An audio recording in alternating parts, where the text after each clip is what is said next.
The only thing necessary for evil to succeed is for good men to do nothing. It's important that people wake up to what is going on. It's time that we read the Constitution.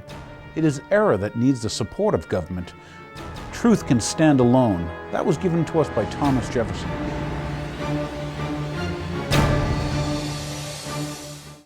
Hey everyone, welcome back to The Real Story. I'm still Daniel Happney, and what I have for you, a couple weeks ago, I was able to go down to Washington, D.C. and interview some wonderful people. You may have already seen the show, part one and all that, but I also have, this was the Ron Paul Revolution Rally March. And why I say this to you and why it's important is, here's a gentleman, as you know, I was a big supporter of Ron Paul, and here's a guy who had a march in Washington even after he wasn't a candidate any longer. 20,000 people go to Washington and all stand up and speak with one voice in front of the Capitol building. But what I have for you is I have Ron's speech. And I hope you learn a lot, and maybe it gets you to ask questions, because it's really important who we elect to Congress, not just who we elect for president. It's Congress that legislates. It's Congress that turns around and writes the laws. We'll go over that as we go over the Constitution and the Bill of Rights and other shows. But right now what you should understand is here's a great man, a statesman, not a politician, who the media did what? They controlled, they squished, they did everything they could to, give him, I want to say, vilify him and all that. But here, you get to listen to him speak, and you tell me if he's a villain. You tell me if he lies. You tell me if he doesn't know what's going on. Maybe you've been lied to, and maybe you need to know what's going on. So what I have for you tonight is part two, and hopefully you're going to see a part three of the Ron Paul Revolution Rally March that took place down in Washington, D.C. Enjoy, and let me know what you think. Big things are happening. The other day I wrote an article for the website and talked about a lot of big things happening. There are big things that are happening that are negative, but this is big too, and we have the answers to the problems that we have in this country.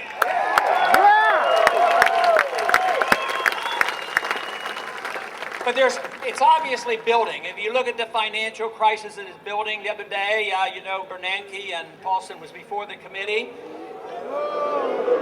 And, I made the point to them that the American people are upset.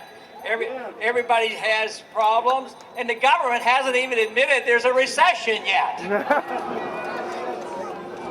But all they have to do is get out of this town and find out how American people are forced to live and what they're up against and what's going on in this country. Then they'll realize that we are not on the right track, and we know where the right track is, and that is to follow the Constitution.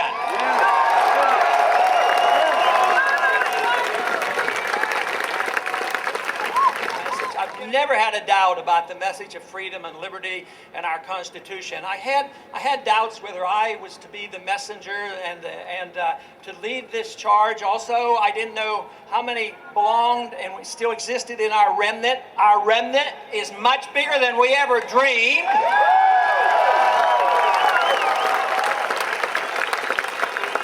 But what about the enthusiasm of the young people in the campuses? They've come alive with the ideas of liberty.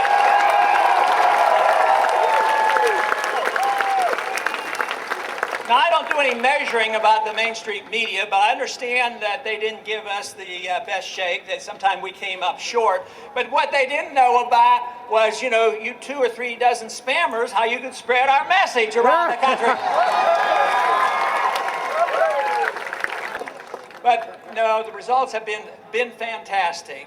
The response at the local level, at the student level. I can remember one of the early rallies occurred after the debate in Detroit, and that was we went over to the University of Michigan, and I knew we had tapped into something, and I finally realized that young people were listening, and they did care about and understood something about the Federal Reserve System.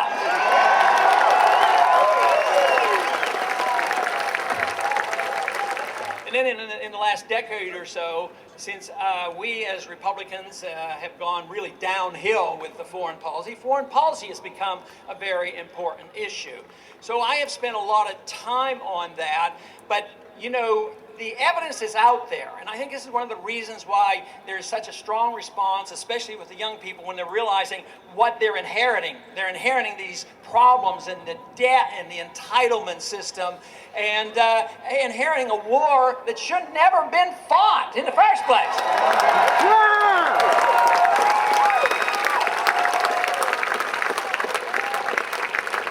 one thing I do feel good about is the fact that we have been able to reach many libertarians, many conservative, many constitutionalists that really didn't have much of a home, and they didn't feel like there were enough of them and us out there to really take the position to show that our side of the political spectrum can be opposed to war. And that should be our position. That's the constitutional position. And it's so easy to connect the problems with our foreign policy with our domestic economic problems. Because now we as a nation have obligated ourselves to approximately $1 trillion a year to manage our empire. And it's money we don't have. It's money we tax the people, then we can't tax anymore. We borrow, we can't borrow anymore. Then, of course, you know the answer. Then they go to the Fed and they print a lot more money. Then they wonder why we have problems. You know, it is so clear. Today, there's a lot of talk here on the Hill about solving our energy problems. And on our side of the aisle, they did pick up on one point. It's a reasonable point, but it's almost a distraction. Because they say, you know what we need to do to solve the energy crisis is drill, drill, drill. And that's supposed to solve all the problems. Of course, you know, drilling certainly could be helpful, and if we had more oil, it could play a role. But you have to look at the cost of energy and the cost of our gasoline from a different perspective. One, the value of the dollar. Yeah. The value of the dollar goes down when you print too many. When you have a foreign policy where you are motivated to do this, obviously us going to the Middle East to protect our oil didn't work so well. Right now is so unstable, and with the threat that this war could spread, there's a risk premium put in there on a daily basis. So the foreign policy has pushed that cost of energy up. But then again, the value of the dollar goes down. But paying for the foreign policy in combination with the risk that we have involved, all the drilling in the world won't put, you know, value back into the dollar. We need a sound political system, sound foreign policy, and sound financial system.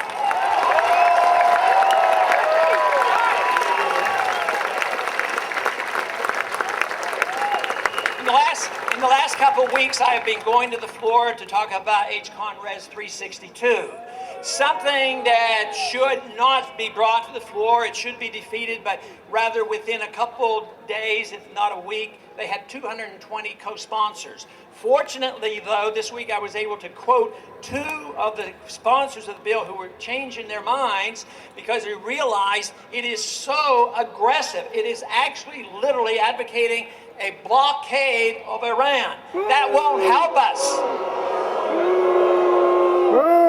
Now, the best way to get others to realize the danger of this, and I brought this up in the committee as well as on the House floor, consider what it would be like if a foreign country, a strong government came and they were powerful enough to impose on us a restriction that we couldn't import petroleum products, that they would control all ships, boats, planes, and trains and trucks coming into our country, and all the control of the people. Now, what would we as Americans do? I bet we'd be unified and we'd want to do something about it. Yeah! But that's exactly what we're doing, and that's exactly what we're threatening. At the same time, we're pretending that our policy is supposed to be undermining Ahmadinejad in Iran. Well, I'll tell you what, if somebody comes and threatens us, I mean, we get unified. Just think, after 9/11, we weren't fighting among ourselves because we saw us being threatened, and it brings people together. So the dissidents in Iran right now are being hurt, and Ahmadinejad is being helped. Now, sometimes I wonder if it isn't deliberate so that we always have an enemy out there that we have to keep the military-industrial complex going. It's either that or they're just, you know, not very smart, and sometimes maybe it'll be a little bit of both. But, you know, we do have the answers. We have the answers. The people have responded well to this message, much stronger than I ever believed. And the magnificent thing over the past year and a half has been the rallies, the people coming together. Because what I have found, and I see it all the time, is the message of liberty and the Constitution.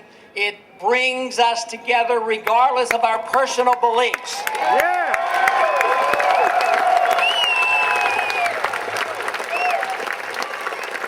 If you know and understand what the First Amendment is all about and what freedom is all about, we can take a crowd like this and what your personal religious beliefs are not relevant. They're relevant to you and to your family and your children and all, and that's very important in what you do in your community. But in a free society, it's really not relevant. What we have to do is agree that we have freedom of choice in social behavior. That's what we need.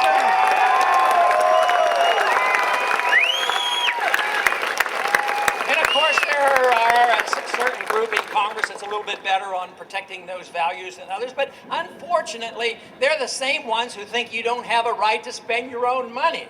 Now, our conclusion is, and the freedom message is, in a free society, you have the right to run your own life, you have the right to earn as much money as you want, and you have the right to spend it any way you want.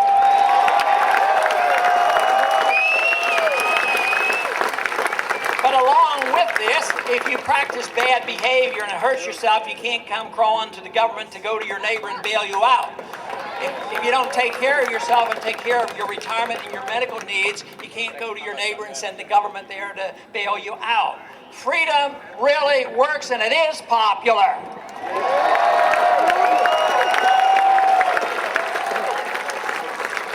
But unfortunately, what we're facing is that we have become a nation that has lost confidence. And I think what we're seeing here, occurring here in the last year or so, is our confidence is coming back. Confidence that freedom does work and that we don't have to depend on the government from cradle to grave. It's obvious the foreign policy is a failure. It's obvious that the Federal Reserve System is a failure. It's obvious that we shouldn't even have the IRS and the tax system we have.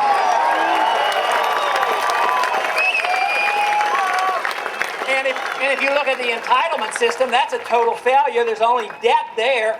The elderly now who have paid into the system are starting to receive. They have an inflation rate of 10 or 12%, and they get increases in their benefits, maybe 2%. So they're losing. No wonder they feel like there's a recession going on. So and salaries under these conditions never keep up. So people are in a recession. And this country is, and it's very, very serious because not so much because we will be living beneath our means, but ultimately it means that our freedoms will be threatened. And I think that is what's happening today.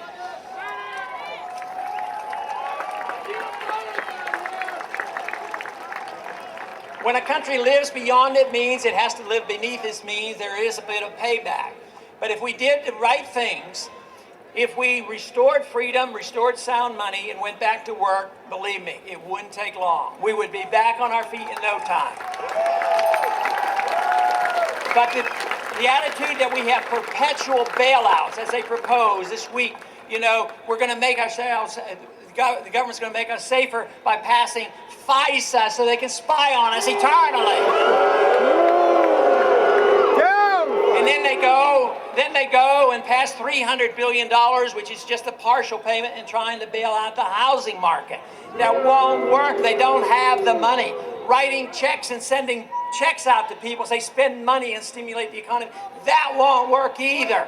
What will work, though, is just looking to our guidelines, looking to the rule of law, and get individuals, men and women of character up here that will stand on principle and vote only for the Constitution.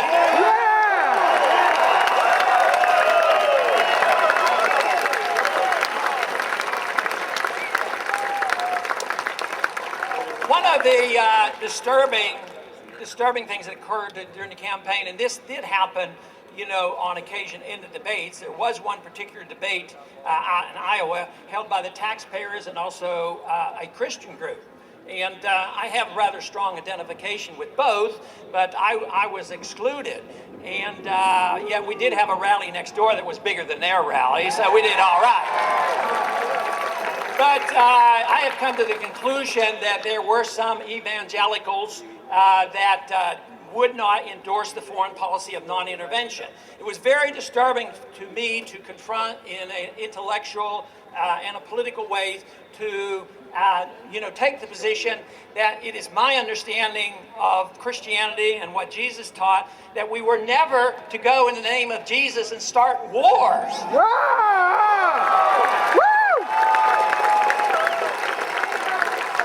Now, because there was a rather strong element, in spite of the fact in my own district that people get to know me, I reach out because of the right to life position, the homeschooling position, and because homeschoolers know about the Constitution, I do quite well. But nationally speaking, this became a bit of a problem. So I was very, very grateful when Chuck Baldwin went to work, because he had the credentials where he could go out and talk to evangelicals and explain the constitutional pro-American, pro-liberty position that we don't have to endorse preemptive war.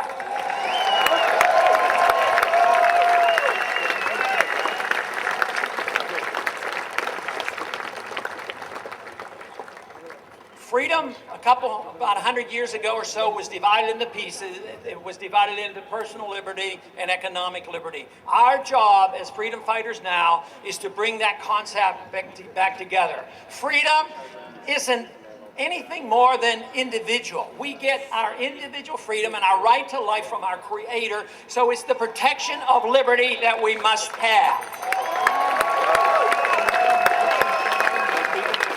Now, why so many people shun from this, liberals will shun from it because they're afraid that you might spend your money the wrong way and you might not take care of yourself. But in a free society, there should be a lot of responsibility. But on the other side now, the conservatives don't want you to spend your money because they're afraid you might spend it on gambling or something else. But sometimes people do. Sometimes when they have the freedom, some will do bizarre things in the name of religion. You might not like it, but there's an element of tolerance that we might have. Some people may spend their money in a wasteful manner. But the one thing that we should not resort to, and what we have resorted to for the last 35 years, is go off on a wild tangent that we are going to tell the people what they can put in their mouths and what they can smoke and what they can drink, and it's none of the government's business.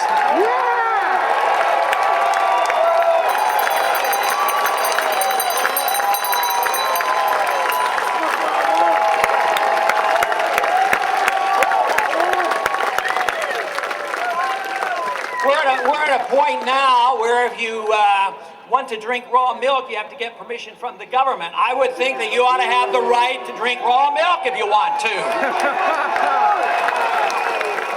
And we are also at the point now when the states are fighting the unconstitutional regulation of the use of drugs in places in California and others, where they literally are saying in a very, very reserved manner, say that somebody who is sick, you can use medicinal marijuana. So what does our federal government comes in? Overrules the state, which they should never do, take away and put people who are that are sick, dying with cancer, and putting them in prison for smoking marijuana, even though the law permits them.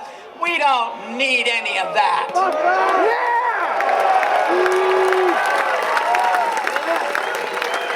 But it also means that there are a lot of risks out there, and you have to take it into consideration. But problems that should be solved should be done by individuals, by family, and local influences, our churches, and our community. Once you get the nanny state, somebody up here regulating and dictating the whole economy and our personal lives, we get into the mess that we have now. The wonderful thing that's happening now is there is an opportunity now like never before. The problems are out there. The bankruptcy is coming, the dollar is going down, inflation is coming back, the foreign policy is a failure, and they still haven't figured it out that we don't and should not threaten or even approach the idea of bombing Iran. That's insane. Yeah!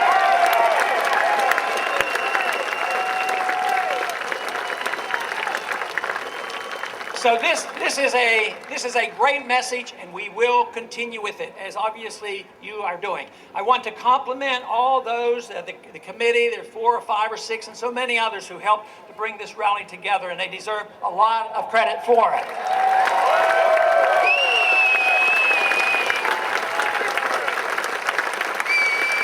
And I do want to mention a little bit of how we will continue our fight for liberty.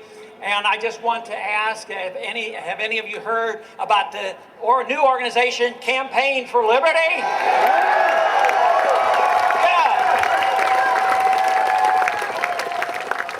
haven't joined, please join up. We still need a few more members, but let me tell you, our first big project is to get all of you, plus more, to come to Minneapolis on September 2nd. There's a lot of excitement building, and believe me, Jesse, the press secretary, is getting a lot of calls from the media. They're paying attention. Besides, we're not going to be confrontational. We're not going to try to close down the Republican convention. But I'll tell you what, their convention is going to be so boring, they're going to be coming over to cover ours. Yeah.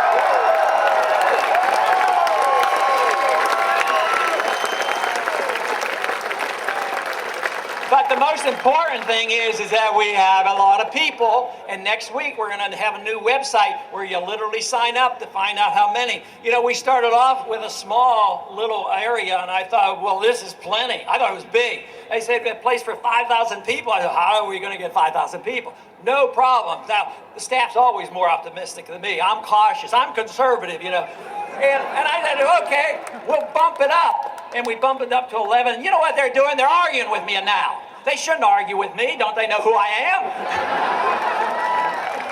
They're arguing that they have to get a bigger place. So I don't know. But it's it would be embarrassing though if we have a bigger place and less people. So I don't know. We'll wait and see. But we have a month or so yet on that. But the excitement is building, the excitement in this crowd. And just today I learned, I don't know if I have these numbers right. Somebody from New Hampshire said they have like 40 people that have a chance of winning in the state legislature there. And somebody else told me that they had 20 running out in Montana. And who knows, we might not have counted so many more, and you probably know about it. And we want to continue to help and you know, spread this message. So believe me, I have come to the conclusion that there is a revolution going on.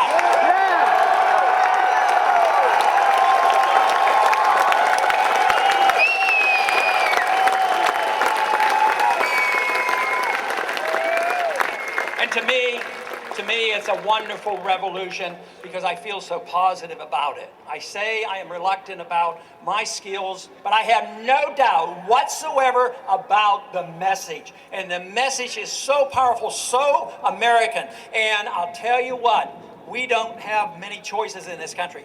You don't have the choice of maintaining the status quo. Because you can't maintain the status quo. You can't keep going on like we are limping along.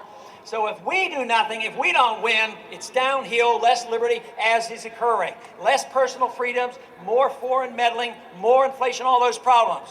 So we have a responsibility. Everybody in this crowd has a lot more responsibility than those who didn't come. And remember, revolutions occur not by 51% of the population. They occur by 3 or 4 or 5%. And we have that number. Carry on. Thank you very much.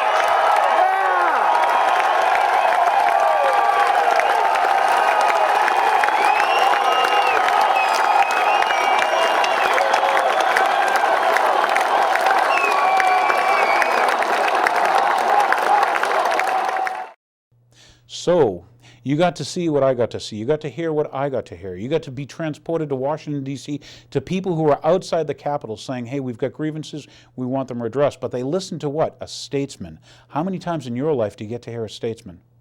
Not a politician, not someone who changes with the way the wind blows and stuff, not someone lining their pockets with your money, not someone who's lining somebody else's pockets with your money, okay? So anyway, this was good for you. I'm glad you got an opportunity. I look forward to seeing you again. Once again, you've been watching The Real Story. This is the Ron Paul Revolution Rally. And you got to see part 2. And once again, all this for a candidate who's not even in the race anymore. How many times? I have to give you this. I'm taking you 30 seconds over just so you know that when I talked to the policemen who were setting up the roadblocks and barricades for the march, I asked him, how many of these do you do a year? And he says, well, we might do maybe 10 rally marches a year. And I go, how many do you do for political candidates? And he stopped. And he said, gee, this is the first one. And I said, how many do you do for candidates who aren't even in the race? So hopefully you learn what a statesman is today. Hopefully you understand the value of the Constitution. Hopefully you're willing to stand up for your liberties so that your children and your children's children live in a better place. We just keep making it better because we're Americans. We can do that. You can do it too. You're a Sharonite. Look forward to seeing you again.